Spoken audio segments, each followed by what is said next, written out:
It's all about getting down to it, digging into the nitty-gritty, asking hard questions, and sometimes the questions people are too afraid to ask. Most importantly, in this space, we keep it real, incorporating diverse perspectives and experiences in our conversations. I'm Simone D. Ross, and I'm your host. We have amazing panelists, so let's talk about some things. Our first topic: according to an analysis by the Colorado Sun, at least 3 Colorado congressional candidates are residing outside the districts they're running to represent. While the decision to run in different districts is legal, it leaves the candidates prone to political scrutiny. Let's start with Patty Calhoun, founder and editor of Westword. Patty, the great issue divide, potentially. It seems like these candidates might be running in districts where issues and the community served are taking more precedent over the district they live in. What's an argument in support of these kinds of politics, or even against it? Well, I think in Colorado, if you are not running in your district for Congress, you're making a mistake. We see Alex Walker, who's gotten a lot of attention because he's running up in 3rd Congressional District, Boebert's district. So he's having a lot of fun, poking fun at Boebert. We all remember his ad that came out in February where he had flying poo hitting the ground. Well, plenty of the poo has now spattered on him because it has come out in the last week or so that he doesn't live in the district. Avon, which is his alleged home, used to be part of the district, but it's a very different part of than the rest of District 3. And in fact, Carrie Donovan, who lived nearby, pulled out of the race against Boebert simply because she thought it would be too difficult. She had no path to win if she wasn't living in the district. It's legal to run federally. If you live in the state, you can pick your district. Jason Crow actually didn't live in the 6th when he ran for it and won, but he lived next door, and he represented a lot of Aurora interests. The 3 who are up for the primary at the end of June really have a long shot, even if they did live in their district, which voters want them to represent. I think you bring up some very, very interesting points, especially when we come to the scrutiny. Again, it's not illegal, but they can be scrutinized. And I think it's poignant that you said that they are making a mistake. But Dave, these are new politicians that are emerging. And so are they making a statement? Are they saying districts don't matter? We want to focus on issues. Do districts, in fact, matter? Well, living in the district, as Patty said, is not an absolute bar. Jason Crow got elected started off the campaign not living in Aurora and then later moved there. But the Speaker of the House, Nancy Pelosi, technically is in fact elected by the people of San Francisco, where she owns a little brownstone. But she and her husband actually live in a mansion 50 miles out of town in Napa. And I think that's a good thing for public safety, because when her husband, Pete, is driving home drunk at night, it's better that he only goes a few miles to the mansion instead of 50 miles with city traffic into San Francisco. If you're a, say, centimillionaire like Jared Polis, you can cover all your bases. Before he was elected governor, he actually owned, and may still own, houses in 4 different congressional districts. So he was ready to run from everywhere. That's one of the reasons he's a successful guy, is he plans for contingencies. I think of the candidates who don't live in the district, the only one I think who's got any chance of actually being sworn in Congress next January is Tyler Alcorn, who lives near the 8th district and said would the new open seat in the north suburbs in Greeley, he would move into it if he wins. So this is interesting. You all have both said unequivocally these candidates have zilch chance of winning. Some of that could be attributed to districts. Some of it could be attributed to that they are new politicians. But there's another thing, and this is, I feel like, a big pink elephant. They've switched their party affiliation, too, a few times. There's many candidates who've switched this affiliation prior to announcing their candidacy. Amy, what's up with that?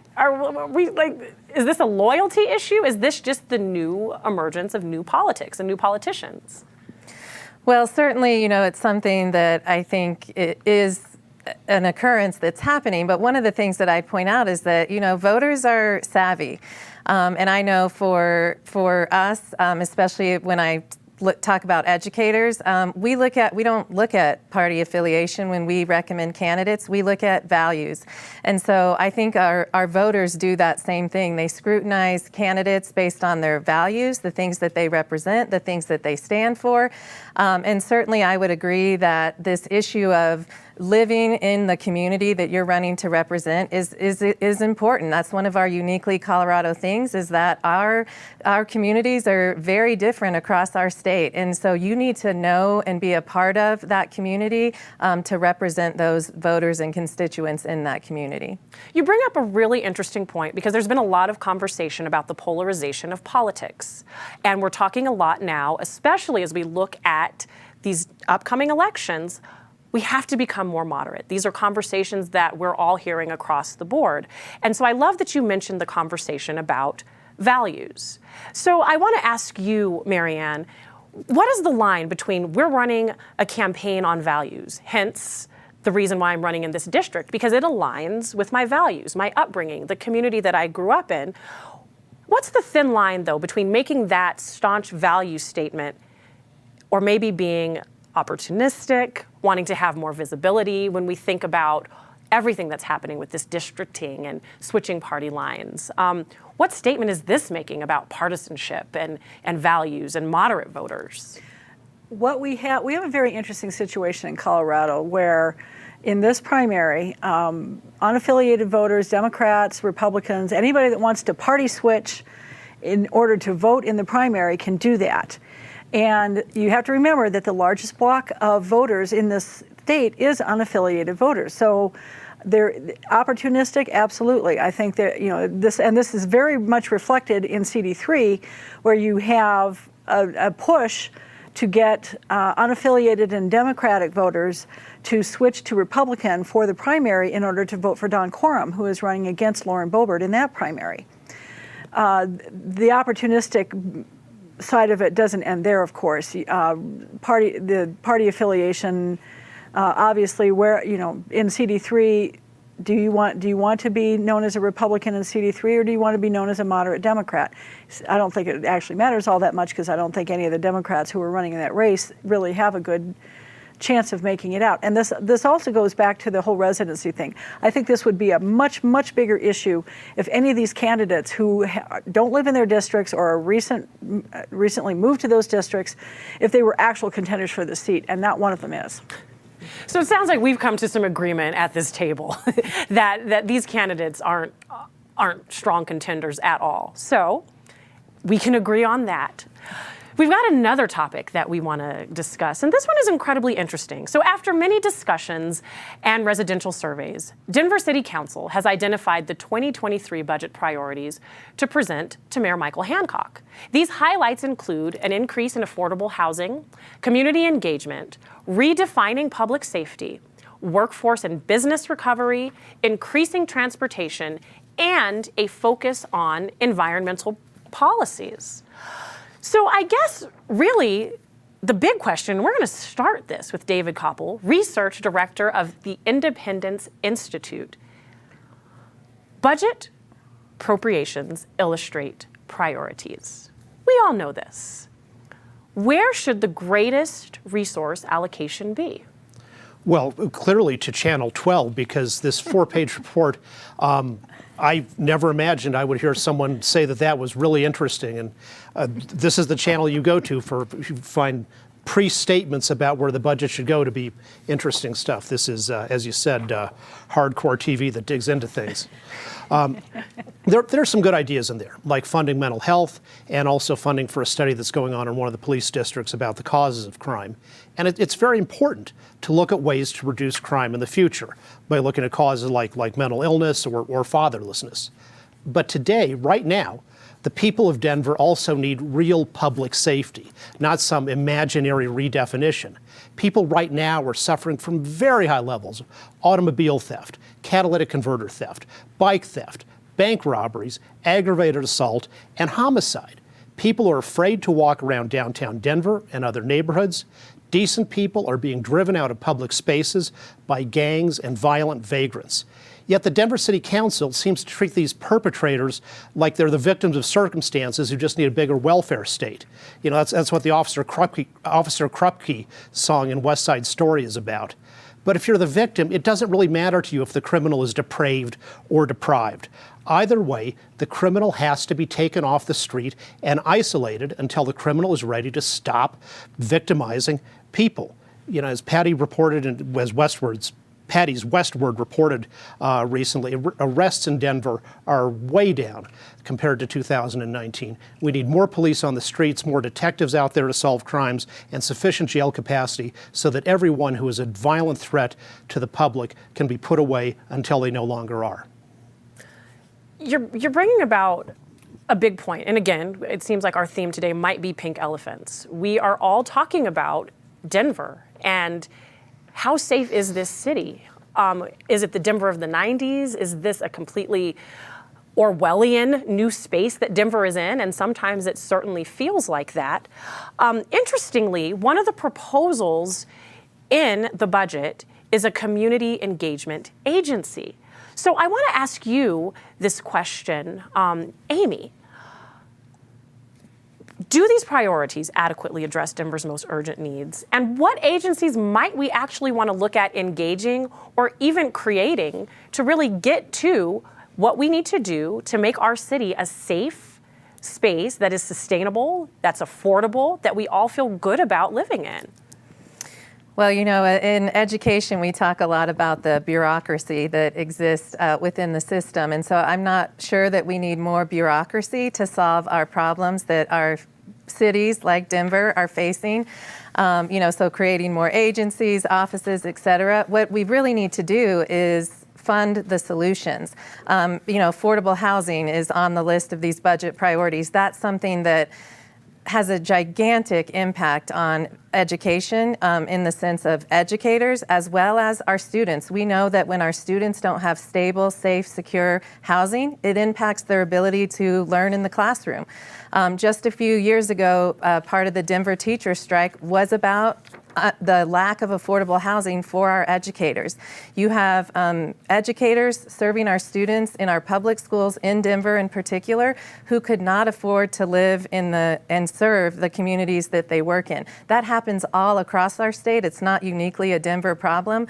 But I really don't think that creating a new agency is the route to solve these problems, but it's really about let's dig in and truly fund the solution so that we can solve these problems that our cities are facing. We know many of our teachers cannot live in Denver, even though they work and serve the students of Denver. So that's what I would look for, is those real sustainable funded solutions.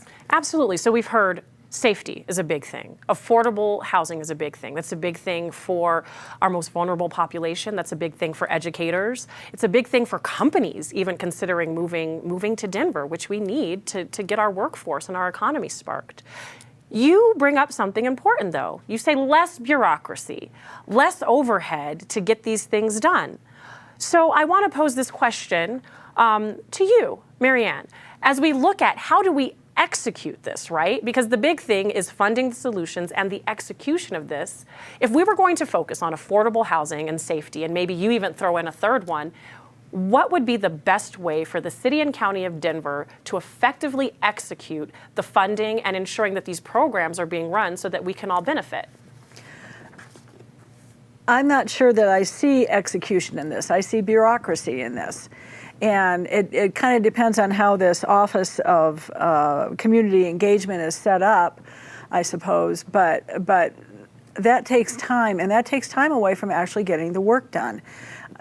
I'm not a huge fan of expanding bureaucracy, and because sometimes that just doesn't work, especially when you have a new bureaucracy. It takes a lot of time for them to get their feet on the ground and get out into the community, and maybe it's another year before a lot of these problems get addressed.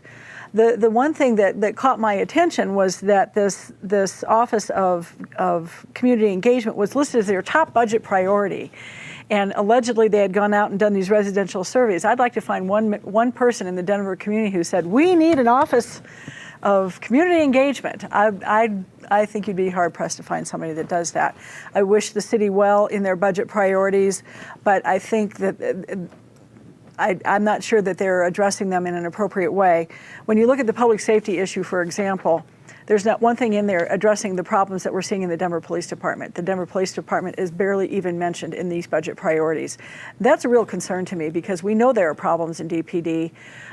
We've got numerous lawsuits going over the George Floyd protests, promises from DPD that they're going to fix these problems. I don't see these budget priorities actually going after addressing these DPD problems. You bring about some key points. We're all focused, especially as we are recovering. And quite frankly, some of us are really afraid about what next year brings to our city and to our nation economically. We're in a space of recovery. So Patty, let's talk about this a little bit. Are our city agencies even ready to respond to these budgetary priorities? What do they need to do to ready themselves? Well, they need to get out in the city and pay attention to what people are talking about. To echo everyone else at this table, it's ridiculous that we had to go have surveys and go knock on people's doors. Go stand in line at King Soopers and talk to 3 people in line with you, and you know what the concerns are in Denver. David brought up one. I mean, that catalytic converters are getting stolen if your car isn't getting stolen altogether. We did report today that DPD arrests are way down while use of force is way up, percentage-wise, which is very strange, and we need to dig into that. But why? It just seems to me the council seems very tone-deaf, very out of touch with what people are concerned about in Denver. You should be able to sit down at your table as the city council meeting starts and say, this is what people are really worried about in Denver, and this is what we should be focused about. I don't think we learned a single thing from this except they love bureaucracy. The Office of Community Engagement, if they're not engaged now, if the mayor's administration isn't engaged now, then what are they doing? Absolutely. So it begs the question, holistically, what did the data really say? Are we really listening, and are we extrapolating the data points in the best way? I guess more to come on that. Our next topic. Reports show that 14 Coloradans have died under the care of the Office of Public Guardianship, causing scrutiny by the policymakers who helped create it. The pilot program was launched in an effort to provide guardianship for people who were hospitalized and often lacked the advocacy of family or friends. Let's start with Amy Baca-Olert, president of the Colorado Education Association. This is a big one, and maybe I just watch a few too many scary movies about guardianship. But it makes you ask, whose job is it anyway? Guardians aren't healthcare providers, but there's a breakdown somewhere in the system. If in fact this program were to be revised, what exactly does revision entail? Well, certainly there should be a look into what's happening with this program. Guardianship is for our most vulnerable citizens is a good thing. It's something that should be happening. But if you look at and find that 14 people have died, it does seem that there is a lack of transparency with what's going on in this system. And so that certainly should be one of the first things we should look at is the transparency. And there should be a deep dive into how it's functioning. We want, if there is a program that's set up to care for our most vulnerable citizens, then that should be what's happening, not where they are, where the results are what you just cited, 14 people dying. So certainly there needs to be scrutiny, and I believe transparency is something that should be a key factor. Absolutely. And the truth of the matter is these are our most vulnerable citizens, our most vulnerable residents, and they have some very acute issues that they're facing. And so when we talk about transparency, immediately we go back to budgets, and we've got to create some more funding to do more staffing and to be able to add some more oversight. But what do you think, Marianne, could be done when we're thinking about increased transparency and even communicating what that looks like? What could be done? There is so much that can be done on this, and I have written a lot about this topic. I've been following the Office of Public Guardianship, which is a state office. Right now they operate in just one district, and that's in Denver. Now, what happened in this past year was back in January, the executive director met with an oversight committee of the legislature. She didn't choose to even tell them about these 14 deaths. And this isn't out of 1,000 people. This is out of 78, an average of one person per month over the 14 months that the pilot has been running. She didn't choose to tell legislators about these deaths. And when I asked about it, it just didn't occur to her. There is no transparency in the Office of Public Guardianship. I have been asking repeatedly about information related to these 14 deaths. And it's entirely possible that these were all natural and not unexpected, because these are very vulnerable people. These are people who are and oftentimes homeless. They're indigent. They're medically fragile. So is this unusual? We don't know, because they aren't talking about it. In one of the stories that I wrote, I asked the governor's office about this and said, what are you planning to do about this? And he promised more oversight. We have yet to see anything that looks like oversight. The thing that's the most scary is that this program on July 1st is going to be able to expand into 2 more judicial districts in Otero and Montrose. And they are due to report on the progress of this entire program in January. 6 months does not give you enough time to hire, train, get people on the ground and working with these clients. And this progress report in January is 100% self-directed. There is no outside agency that's conducting this review. So what do you expect that report's going to say? We're doing a great job. The transparency here is just a huge, huge problem, and it's on the Polis administration to step up and start looking at this. Absolutely. And let's kind of dig into this a little bit more, because you're raising some key points, right? We're talking about accountability. We're talking about data integrity. We're talking obviously about transparency, but we're also talking about somebody's loved ones.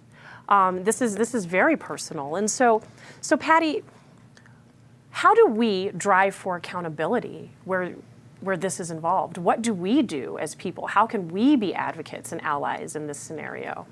Well, you can call the governor's office and say you're really irritated that you can't find out the information. There's not a whole lot of data you have to find out here. When Marianne points out there are 14 deaths, you could look those up pretty quickly. You don't have to do a lot of bar graphs. You could really find out what has happened, and it doesn't seem like they think it's important, like they really want to. They seem to be considering the system much more than they're considering the people who are caught up in that system. So they've got time to turn it around. It was an important move because, like with children who have guardian ad litems, there's so many people who need this kind of help, but they need it to be sincere and truly helpful. Absolutely.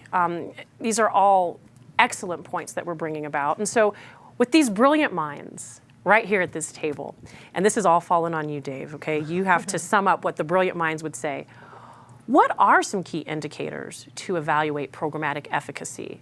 Well, and the brilliant mind on this issue is Marion, who's really reported it in depth, and all I know is to just agree with everything she said, including that of the 14 deaths, as she said, these are people who are medically fragile. The problem is they're not somebody's loved one. The reason this guardianship program exists in the first place is there's nobody who wants to take care of them, and they're by definition people who have been in and out of hospitals all the time. The median death for the age of death was 67, so maybe that's within an expected range, maybe not. It's an essential program to have because hospitals can't discharge someone who's mentally incapable of taking care of themselves and has no one who will help them get care. And so you have people stuck in hospitals and the huge expense to the taxpayers that can go on a long time when there's no guardian for them. So this is a necessary program. But as Marion says, it's being run so badly and so non-transparently. How do we even know what the data are? And it does seem premature to expand it before it's functioning well in at least one district. Thank you all so much. We are digging into some big stuff, and so now I think we need a little levity. Let's have some fun together. Disgrace of the week. Well, this is an ongoing disgrace. The disgrace of the Build the Wall movement, which had a lot of intent people who were sincere about it, who wound up getting ripped off by Steve Bannon and other con artists. Steve Bannon got pardoned. He won't ever see the court because of this. But there is a Coloradan who's currently before a jury that's deadlocked on whether or not he had ripped off people. All right, Dave, bumper sticker too. Give us quick bumper sticker. People rightfully call Trump a disgrace for all his lies about a stolen election, and yet in Denver, some group called Electing Women, is holding a fundraiser for Stacey Abrams, the big election denier from Florida. If you're against election denials, you can't say it's okay when one party does it, but not when the other does. Well, and this certainly is not fun or jovial, but I would say the fact that that Congress has not acted on any sort of gun reform while we saw 19 families bury their 9, 10, 11-year-olds, and that certainly is a disgrace as a country we should all be thinking about. Women in Journalism reported this morning that 5 women journalists have been murdered in the month of May, which is the highest number for the past year. These deaths were in places like Mexico and Chile. So to the women journalists out there, be safe. Wow. All right, bumper sticker. Say something nice, quick. Dusty Saunders, longtime Rocky Mountain News columnist, wrote some for the Post, a really great guy, and showed just how the media landscape has changed. This weekend is the Platinum Jubilee of Queen Elizabeth II, reigning for 70 years. An outstanding example to everyone of dedication to duty, honor, and country. Well, of course, I have to thank our educators, many of whom are wrapping up the hardest school year they have faced in a really long time. And so I say thank you to all the public school educators, and I hope they have a rejuvenating and restful summer. June is Pride Month, so to all of our LGBTQ friends and family and neighbors, happy Pride Month. Thank you for joining us for this episode of Colorado Inside Out. Good night.